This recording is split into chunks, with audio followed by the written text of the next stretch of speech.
Hello students, I am CA Harshita Daswani from HR Institute of Studies. Today we will be continuing chapter number 15 of SS for standard 9 student. The name of the chapter is drainage, right? The students, in our earlier session we have started this chapter. We have learned what a Himalayan river, what a peninsular river. We were on the topic of studying some of the Himalayan river basin, in which we have already studied about the Sindhu river system. And today we will be continuing with Ganga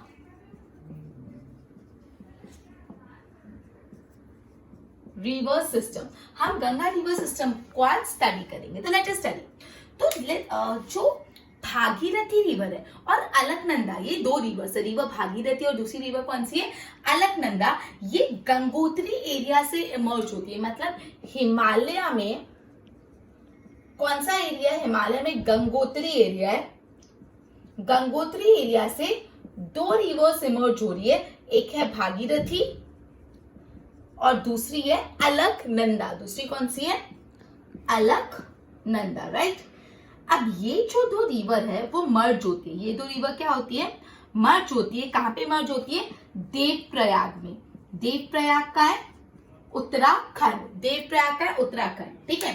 तो basically Himalaya reason का जो Gangotri area है वहां से दो reverse emerge होती है, भागीरथी और अलकनंदा. और ये भागीरथी और अलकनंदा जो रिवर्स है वो मर्ज होती है. कहां पे मर्ज होती है, रिवर देवप्रयाग में मर्ज होती है, उत्तराखंड में. क्लियर.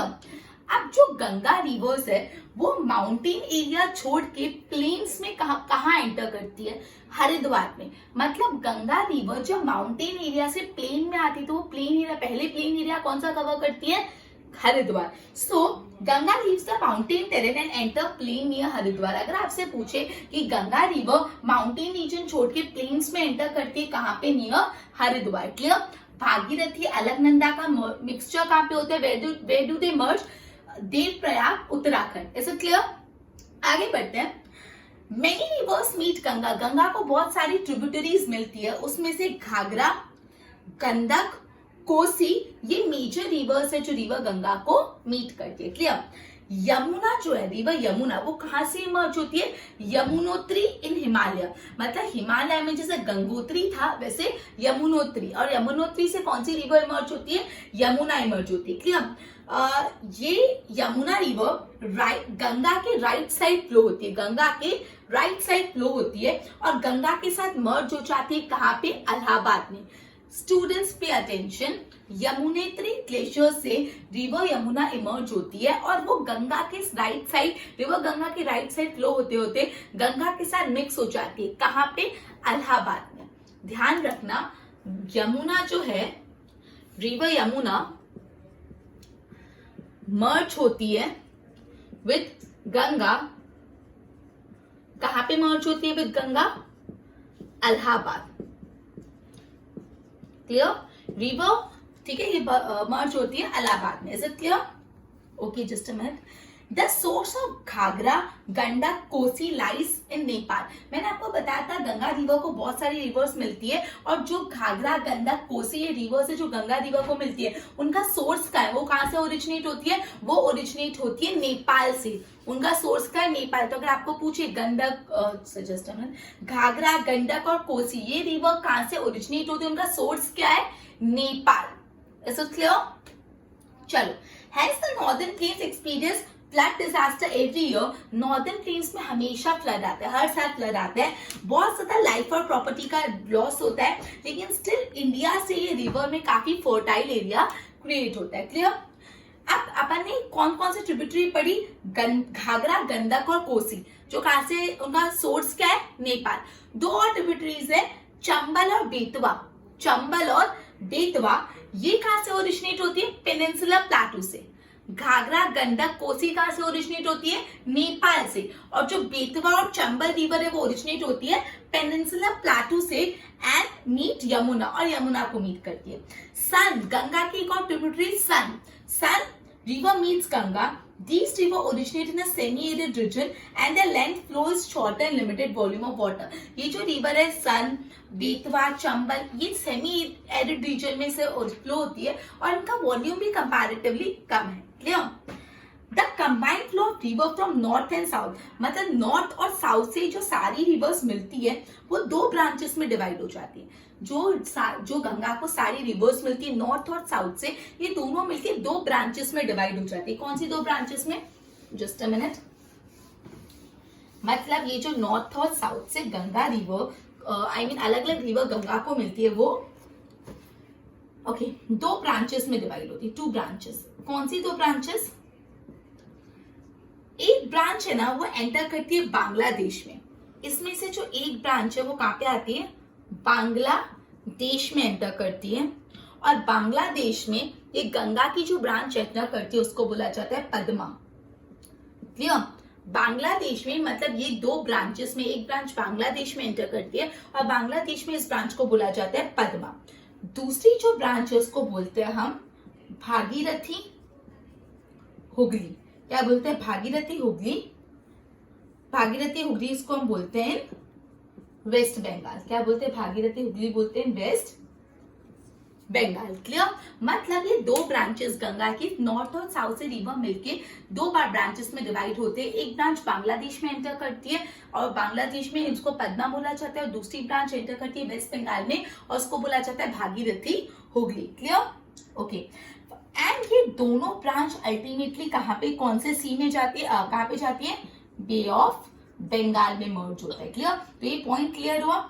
दो ब्रांचेस नॉर्थ और साउथ से रिवर मिक्स होके दो ब्रांचेस, एक ब्रांच बांग्लादेश में जाती है, बांग्लादेश में उसको क्या बोला जाता है? पद्मा बोला जाता है। बांग्लादेश में उसको क्या बोला जाता है?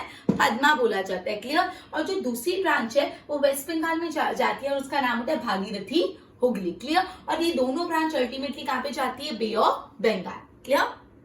ओके।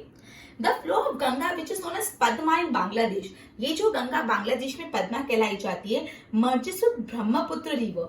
मतलब ये जो पद्मा रिवर है, मतलब जो एक्चुअली गंगा है उसको बांग्लादेश में पद्मा बोला जाता है, ये मर्ज हो जाती है, पद्मा रिवर मर्ज होती है ब्रह्मपुत्र रिवर से। ब्रह्मपुत्र रिवर से मर्ज होती है। और जब पद्मा और ब्रह्मपुत्र मर्ज हो जाती है तो उनके कंबाइंड फ्लो को बोला जाता है मेघना। ठीक है? जो रिवर गंगा है बांग्लादेश में एंटर करते हैं उनका नाम क्या हो जाता है? पद्मा। और जब पद्मा रिवर ब्रह्मपुत्र रिवर से मर्ज करती है तो उसको अपन क्या बोलते हैं? मेघना। क्लियर? ओके। ये जो गंगा और ब्रह्मपुत्र का डेल्टा है, ये डेल्टा बहुत फोर्टाइल डेल्टा, उसको सुंदरवन बोला जाता है। बहुत ही इंपॉर्टेंट है स्टूडेंट कि जो गंगा एंड ब्रह्मपुत्र का जो डेल्टा फॉर्म होता है ये बहुत ही फर्टाइल डेल्टा है और उसको बोला जाता है सुंदरवन। क्या बोला जाता है? सुंदरवन। ठीक है? ओके। अब इसको सुंदरवन क्यों बोला जाता है? इसको सुंदरवन इसलिए बोला जाता है क्योंकि इस एरिया में कौन से ट्री ग्रो होते हैं? सुंदरी ट्री। ये जो एरिया है वहां पे बहुत ज्यादा स्केल में सुंदरी ट्री ग्रो होते हैं। बिकॉज ऑफ दिस रीजन इसको हम सुंदरवन बोलते हैं इस एरिया को। ठीक है? ओके। सुंदरवन डेल्टा में मैंग्रोव फॉरेस्ट है और गंगा की लेंथ कितनी है? 2500 किलोमीटर से भी ज्यादा। गंगा की लेंथ 2500 किलोमीटर से भी ज्यादा है। तो ये था गंगा रिवर सिस्टम। ओके। तो ये रिवर सिस्टम है जो मेजर पॉइंट था हम एक बार रिवाइज कर लेते हैं, फिर हम जाते हैं ब्रह्मपुत्र रिवर सिस्टम में। Is it okay? तो चलो हम रिवाइज करते हैं गंगा रिवर सिस्टम को। तो सबसे पहले आपको ये बात ध्यान रखनी है उसमें कि गंगोत्री एरिया से, हिमालय रीजन के गंगोत्री पाथ से अलकनंदा और भागीरथी दो रिवर्स निकलती है और ये दो रिवर्स मर्ज हो जाती है। और जब ये दोनों रिवर मर्ज कहाँ होती है? देवप्रयाग में, उत्तराखंड में मर्ज होती है। क्लियर? एक बात ये ध्यान रखनी है। दूसरी बात याद रखनी है कि जो गंगा रिवर है हिमालयन का टेरेन छोड़ के प्लेन्स में कहाँ पे एंटर करती है? नियर हरिद्वार। दूसरी बात क्लियर हुई? थर्ड थिंग आपको याद रखना है कि जो रिवर गंगा की ट्रिब्यूटरीज है, पहले तीन ट्रिब्यूटरीज की बात करते हैं, घाघरा, गंडक और कोसी। ये तीनों जो ट्रिब्यूटरीज है वो कहां से ओरिजिनेट होती है? नेपाल से। क्लियर? उसके बाद हम यमुना की बात करते हैं। रिवर यमुना यमुनेत्री एरिया से फ्लो होती है और रिवर यमुना गंगा के राइट साइड फ्लो होती है और यमुना और गंगा मर्ज हो जाते हैं at Allahabad. Keep this clear. Allahabad में मर्ज होते हैं। क्लियर? ओके। और ये हमने पढ़ा कि नॉर्दर्न एरिया में हर साल फ्लड आता है। ठीक है? उसमें इतना ध्यान रखना। उसके बाद हम दूसरी ट्रिब्यूटरीज की बात करेंगे, चंबल, बेतवा। चंबल, बेतवा दो ट्रिब्यूटरीज है वो कहां से ओरिजिनेट होती है? पेनिनसुला प्लेटू। कहां से ओरिजिनेट होती है? Peninsula प्लेटू। Right? Okay. Okay.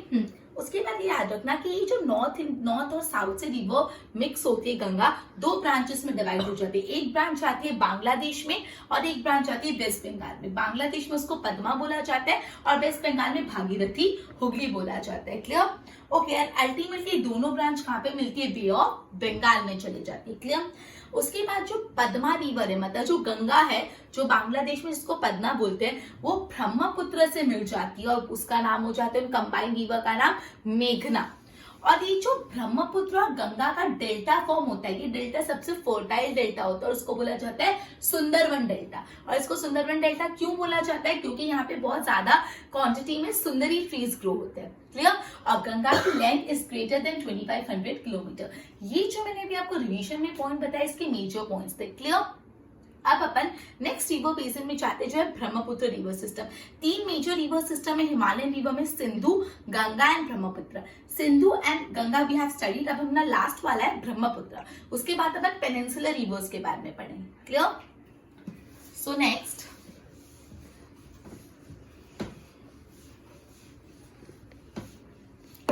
Next is Brahmaputra river basin. मैं इसको दो पार्ट में डिवाइड कर लेती हूँ for which it would be easy to write. Okay, अब सबसे पहला सवाल, रिवर ब्रह्मपुत्र ओरिजिनेट कहाँ से होती है? रिवर ब्रह्मपुत्र तिब्बत से ओरिजिनेट होती है नियर मानसरोवर। जो सिंधु भी वहां से ओरिजिनेट होती थी, मानसरोवर इन तिब्बत, सो ब्रह्मपुत्र भी ओरिजिनेट होती है मानसरोवर इन तिब्बत। तो सबसे पहले आपको जो ध्यान रखना है, ब्रह्मपुत्र कहाँ से ओरिजिनेट होती है? मानसरोवर इन Tibet. Is it clear, students? Okay.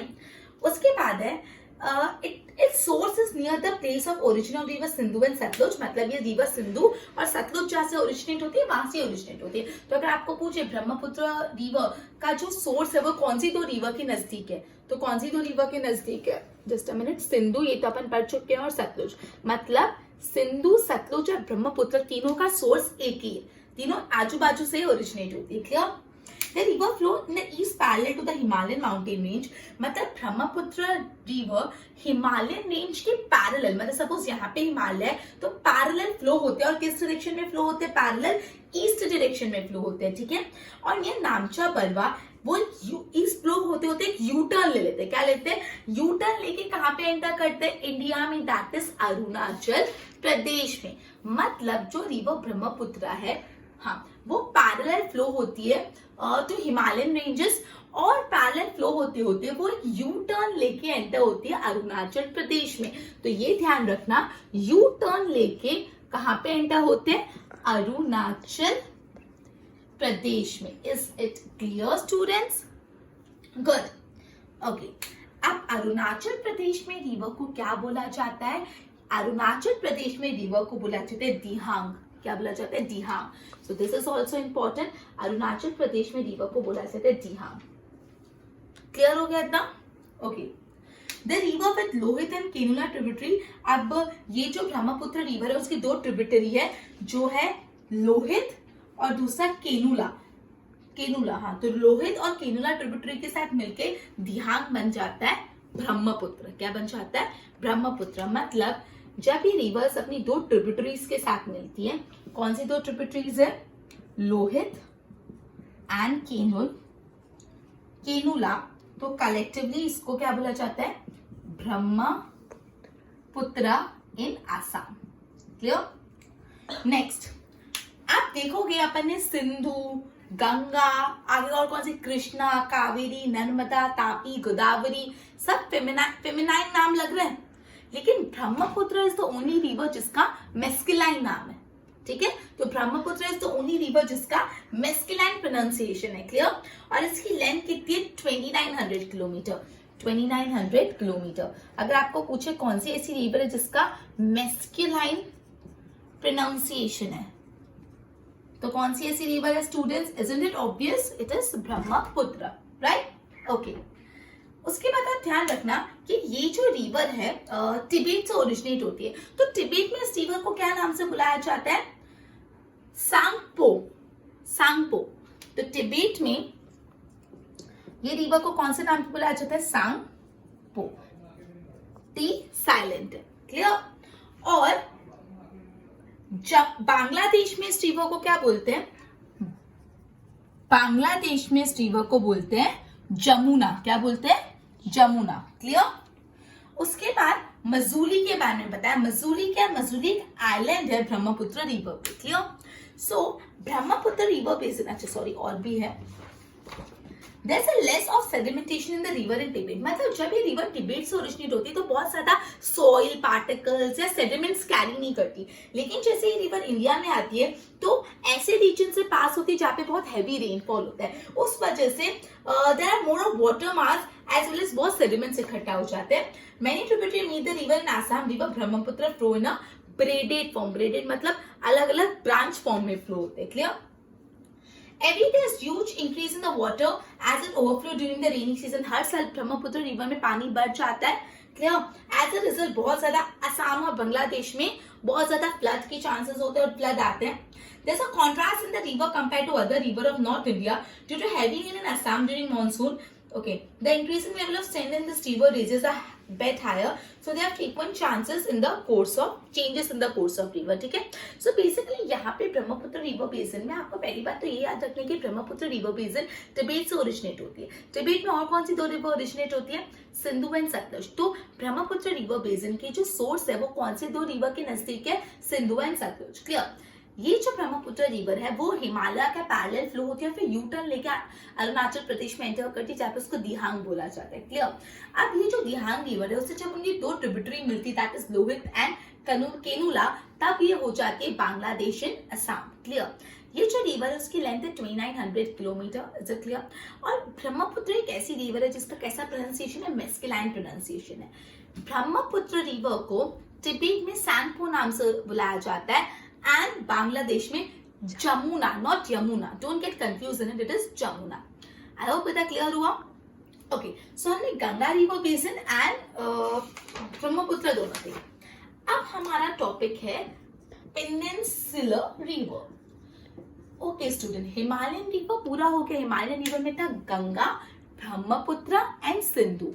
Clear? अब अपन आते हैं पेनिनसुलर रिवर। तो ये मैं आपको पहले ही बता चुकी कि पेनिनसुलर रिवर का मेन वाटर डिवाइड कहाँ पे? I am sorry, peninsular river का मेन वाटर डिवाइड कहाँ पे अपने प्रीवियस लेक्चर में करा था, ये बात आप ध्यान रखना। पेनिनसुलर रिवर का वाटर डिवाइड मेन है Western Ghats. Western Ghat main water divide है पेनिनसुलर रिवर का। ठीक है? Okay, major rivers of peninsular कौन कौन सी रिवर्स आते हैं यहाँ पे? महानदी, कृष्णा, कावेरी, ये सब। All this river flow eastward and bay of Bengal में मीट करते हैं। मतलब महानदी, कृष्णा, कावेरी ये सब बे ऑफ बंगाल में मीट करते हैं, और नर्मदा, तापी ये सब का मीट करते हैं अरेबियन सी में। हम एक एक के बारे में पढ़ेंगे, डोंट यू वरी। तो सबसे पहले हम लोग स्टार्ट करते हैं पेनिनसुलर रिवर का। ये ध्यान रखना, मेन वही मैं बार बार बोली, सो इट इज इंपॉर्टेंट कि पेनिनसुलर रिवर का मेन वाटर डिवाइड है वेस्टर्न घाट। अब पेनिनसुलर रिवर में सबसे पहले हम नर्मदा रिवर के बारे में पढ़ते हैं, नर्मदा बेसिन। तो नर्मदा बेसिन के इंपॉर्टेंट पॉइंट हम नोट डाउन करते जाएंगे और समझते भी जाएंगे। ओके, तो सबसे पहली बात आती है नर्मदा बेसिन ओरिजिनेट कहाँ से होती है? तो एमपी, मध्य प्रदेश। मध्य प्रदेश में कहाँ पे? अमरकंटक प्लेटू। तो नर्मदा रिवर ओरिजिनेट होती है अमरकंटक प्लेटू में, अमरकंटक प्लेटू में, और Amarkantak plateau in MP that is Madhya Pradesh. तो ये बात आपको ध्यान रखनी है। क्लियर? वो वेस्टवर्ड फ्लो होती है, फिर वो रॉकी टेरेन से फ्लो होती है जबलपुर में, और जबलपुर में इसका जो फ्लो है ना फास्ट हो जाता है क्योंकि वहां पे स्लोप है। जबलपुर में ये रिवर का जो फ्लो है वो फास्ट हो जाता है क्योंकि वहां पे स्लोप है। इस वजह से वहां पे एक फॉल्स है जो है धनुधर फॉल्स, जो बहुत फेमस है। तो ध्यान रखना कि ये जो नर्मदा रिवर है उसका फ्लो फास्ट हो जाता है कहाँ पे? जबलपुर में, जबलपुर इन मध्य प्रदेश। और यहाँ पे एक फॉल्स है जो है धुरंधर फॉल। तो आपको पूछ सकते हैं कि नर्मदा रिवर पे कौन से फॉल आते हैं, तो इट इज धुरंधर फॉल। और ये कौन सी स्टेट में आते हैं? जबलपुर, राइट। ये रिवर की जो ट्रिब्यूटरीज है उनका बहुत लंबा फ्लो नहीं है, पर छोटी छोटी ट्रिब्यूटरीज है। मोस्ट ऑफ द ये रिवर राइट एंगल पे मीट होती है। तो याद रखना कि नर्मदा रिवर की tributaries most of right angle पे मीट होती है and the basin area spread over Madhya Pradesh and Gujarat. Narmada river basin MP और गुजरात में स्प्रेड है। तो इसका जो रिवर बेसिन है, जो नर्मदा का रिवर बेसिन है, वो कौन कौन से स्टेट्स में डिवाइडेड है एंड स्प्रेड है? तो एक तो मध्य प्रदेश, ऑब्वियसली वो मध्य प्रदेश से ओरिजिनेट होते हैं, ऑल्सो गुजरात। और ये जो नर्मदा रिवर बेसिन है उसका लेंथ है 1312 किलोमीटर। क्लियर? तो नर्मदा पे थोड़ा फास्ट के लिए बिकॉज हम को बहुत सारी रिवर्स पढ़नी है, मेजर मेजर पॉइंट हम रिवाइज कर लेते हैं। नर्मदा रिवर कहाँ से ओरिजिनेट होती है? अमरकंटक प्लेटू इन मध्य प्रदेश। ये रिवर का फ्लो फास्ट हो जाता है जबलपुर में और वहां पे दनूदर फॉल्स होता है। उसके बाद ये जो नर्मदा रिवर बेसिन कौन कौन से स्टेट्स कवर करती है? Madhya Pradesh and Gujarat, right. और ये रिवर का एरिया कितना है? 1312 किलोमीटर। नेक्स्ट है, okay, so next is about Tapi Basin, okay? Just a minute. Tapi Basin के बारे में हम पढ़ते हैं, हमने ब्रह्मपुत्र ऑलरेडी पढ़ चुके हैं, so I'm wrapping it. Next is Tapi Basin. Okay, Tapi Basin, Satpura ranges are located in Madhya Pradesh. River Tapi originate होती है बेतुल डिस्ट्रिक्ट में। तो रिवर तापी ओरिजिनेट होती है बेतुल डिस्ट्रिक्ट है मध्य प्रदेश में, ठीक है। रिवर तापी ओरिजिनेट होती है बेतुल डिस्ट्रिक्ट में which is in Madhya Pradesh, okay. वो नर्मदा के पैरेलल फ्लो होती है, राइट, और फिर अरेबियन सी को मिल जाती है। सो जो रिवर तापी है वो नर्मदा के साथ पैरेलल फ्लो होती है, ये it is parallel to Narmada वो फ्लो होती है एंड अल्टीमेटली कहाँ पे मर्ज होती है? अरेबियन सी में, ठीक है, अरेबियन सी में मर्ज हो जाती है। क्लियर? ओके। उसका बहुत एक्सटेंसिव बेसिन है रिवर तापी बेसिन का, मध्य प्रदेश और महाराष्ट्र में बहुत एक्सटेंसिव बेसिन है और इसकी जो लेंथ है 7024 किलोमीटर है। Clear? 7024 kilometre. Okay okay. Next is major river flowing westwards have shorter course. Major river flowing westwards मतलब यहाँ पे मेजर जो वेस्टवर्ड साइड की रिवर्स है वो साबरमती और Mahi. Next basin is Godavari basin. Next basin के बारे में जो अपन पढ़ने वाले हैं वो Godavari basin, okay. Godavari basin ये जो रिवर है ना सबसे लार्जेस्ट रिवर है पेनिनसुलर रिवर की। मतलब दिस इज इंपॉर्टेंट, 1 मार्क के लिए इंपॉर्टेंट है कि जो पेनिनसुलर रिवर है उसकी लार्जेस्ट रिवर कौन सी है? पेनिनसुलर रिवर की लार्जेस्ट रिवर है रिवर गोदावरी, ये बात याद रखना। Clear? It start slopes of west ghat near Nashik in Maharashtra. Maharashtra से ये स्टार्ट होती है, 1465 किलोमीटर लॉन्ग है। वो ईस्ट में फ्लो होकर बे ऑफ बंगाल में मिल जाती है एंड गोदावरी रिवर का 50% बेसिन कहाँ पे लाई करता है? महाराष्ट्र में। क्लियर? और बाकी का मध्य प्रदेश और आंध्र प्रदेश में, ठीक है। Many tributaries meet Godavari, among them Purna, Varda, Grahanta, Manjara, Vainganga and Penganga major river. Godavari का बहुत लॉन्गर फ्लो है और बेसिन भी लार्ज है, इसलिए गोदावरी को साउथ की गंगा बोला जाता है। तो ये भी इंपॉर्टेंट है, कौन सी रिवर को साउथ की गंगा बोला जाता है? सो गोदावरी रिवर को बोला जाता है गंगा ऑफ साउथ। तो गोदावरी रिवर सबसे पहले आप याद रखना पेनिनसुलर रिवर की सबसे बड़ी रिवर है और ये ओरिजिनेट होती है नासिक मध्य प्रदेश में। और ये जो रिवर है वो 1465 किलोमीटर लॉन्ग है। कितना? 1465 किलोमीटर लॉन्ग है। और ये रिवर का जो 50% एरिया है वो महाराष्ट्र में और बाकी का है अरुणाचल प्रदेश और आंध्र प्रदेश और मध्य प्रदेश में। ये गोदावरी रिवर का बेसिन बहुत बड़ा है, इसलिए गोदावरी रिवर को साउथ की गंगा बोला जाता है। ये बहुत इंपॉर्टेंट है। Which river is known as the Ganga of south? Godavari. Next is Mahanadi, okay. So Mahanadi originate in the mountain area of Chhattisgarh. तो महानदी कहां से ओरिजिनेट होती है? छत्तीसगढ़ के माउंटेन एरिया में। वो ओडिशा से फ्लो होते होते बे ऑफ बंगाल में चली जाती है। मतलब छत्तीसगढ़ से ओरिजिनेट होती है, ओडिशा में फ्लो होती है और फिर कहां चली जाती है? बे ऑफ बंगाल में। क्लियर? 860 किलोमीटर लॉन्ग है एंड इसका जो रिवर बेसिन है छत्तीसगढ़, ओडिशा और झारखंड में। महानदी क्लियर? छत्तीसगढ़ से ओरिजिनेट होके ओडिशा में जाके बे ऑफ बंगाल में 860 किलोमीटर लॉन्ग है। क्लियर? उसके बाद है कृष्णा बेसिन ओरिजिनेट होता है महाबलेश्वर इन महाराष्ट्र। कृष्णा बेसिन का ओरिजिनेट होता है महाबलेश्वर महाराष्ट्र में, ठीक है। 1400 किलोमीटर लॉन्ग है ये बेसिन। अमरावती, भवानी, हेमवती, कालीनी इनकी मेजर ट्रिब्यूटरीज है, ओके। बे ऑफ बंगाल में मिक्स हो जाती है, ओके। तो कृष्णा बेसिन में याद रखना कहां से ओरिजिनेट होती है? महाराष्ट्र में, महाबलेश्वर में 1400 किलोमीटर लंबी है, ठीक है, 1400 किलोमीटर लंबी है। नेक्स्ट है Kaveri basin. Kaveri basin originated in Mahagiri range in western, मतलब स्टूडेंट नर्मदा, तापी, गोदावरी, महानदी, कृष्णा, कावेरी कहाँ से ओरिजिनेट होती है आपको लर्न कर ही लेना है। ओके, ओरिजिनेट होती है वेस्टर्न घाट से, इनकी लेंथ भी लर्न करनी 760 किलोमीटर है। ओके ठीक है, तो ये अपन ने पेनिनसुलर रिवर के बारे में पढ़ा। Peninsular river Narmada, Tapi, Godavari, Mahanadi, Krishna and Kaveri. अगर मैं आपको पूछूं कि which river is called Ganga of south, तो it is Godavari. Clear? Okay, तो ये सारे मेजर पॉइंट याद रखना जो अभी अपन ने पढ़े। ओके, नेक्स्ट इज, ये बहुत सिंपल पॉइंट है जो अपन को पता है कि आपने 3 स्फीयर्स है, 4 स्फीयर है, lithosphere, hydrosphere, atmosphere and biosphere. तो हाइड्रोस्फीयर कितना परसेंटेज है? 71%। मतलब इतना सारा पानी है लेकिन सिर्फ 97% पानी तो सलाइन है, खारा है, जो हम कंज्यूम नहीं कर सकते। सिर्फ 3% पानी फ्रेश वाटर है, सिर्फ 3% पानी फ्रेश वाटर है। नेक्स्ट हम पढ़ने वाले लेक्स के बारे में। अब बहुत सारे लेक्स है इंडिया में। फ्रेश वाटर लेक्स कहाँ पे मिलते हैं? हिमालय रीजन में। जो फ्रेश वाटर लेक्स भी होते हैं, सॉल्ट वाटर लेक्स भी होते हैं, लेकिन फ्रेश वाटर लेक्स कहाँ पे मिलते हैं? हिमालयन रीजन में। क्लियर? अब काफी लेक्स यूजुअली ग्लेशियर्स के कारण बनते हैं। कैसे बनते हैं? ग्लेशियर्स के कारण। लेकिन कुछ कुछ लेक्स होते हैं जो रिवर के कारण, विंड के कारण और ह्यूमन एक्शंस के कारण बनते हैं। ठीक है?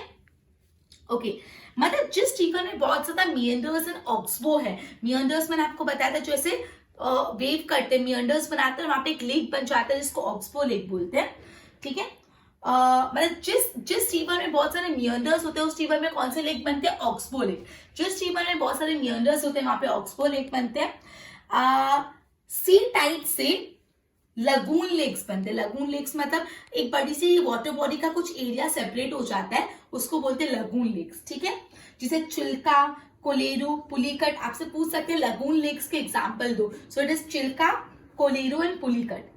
राजस्थान का लेक है संभार लेक। संभार लेक राजस्थान का सलाइन लेक है, उसमें से सॉल्ट प्रोड्यूस किया जाता है। ठीक है, सो लेक्स जो फ्रेश वाटर लेक्स है वो हिमालयन रीजन में मिलते हैं, हमने ये पढ़ा। Clear? Most of the lakes कहाँ से बनते हैं? Because of the glaciers. लेकिन कुछ कुछ लेक्स होते हैं जो ह्यूमन एक्टिविटी, विंड, रिवर, इन सब के कारण भी बनते हैं। जिस रिवर में बहुत ज्यादा मियंडर्स होते हैं वहां पे ऑक्सबो लेक बनते हैं। क्लियर? फिर आपने लगून लेक्स के बारे में पढ़ा। लगून लेक्स कहाँ कहाँ फाइंड होते हैं? चिल्का, कोलेरू, पुलिकट। ठीक है, और राजस्थान के संभार लेक के बारे में पढ़ा। क्लियर? ओके, हिमालय में बहुत ज्यादा फ्रेश वाटर लेक्स है। Water was filled in the depression which led to formation of lake. Depression में पानी फिल हुआ जिससे लेक्स बने, बहुत ब्यूटीफुल लेक्स बने स्नो मेल्ट होने के कारण। Wular lake in Kashmir is a tectonic origin. तो अगर आपसे पूछे जो टेक्टोनिक मतलब अर्थ के नीचे एक्टिविटीज होती है उससे, तो ये भी बहुत इंपॉर्टेंट आंसर है। कौन सा लेक है जिसका ओरिजिन टेक्टोनिक एक्टिविटीज से हुआ है? तो it is Wular lake in Kashmir. Clear?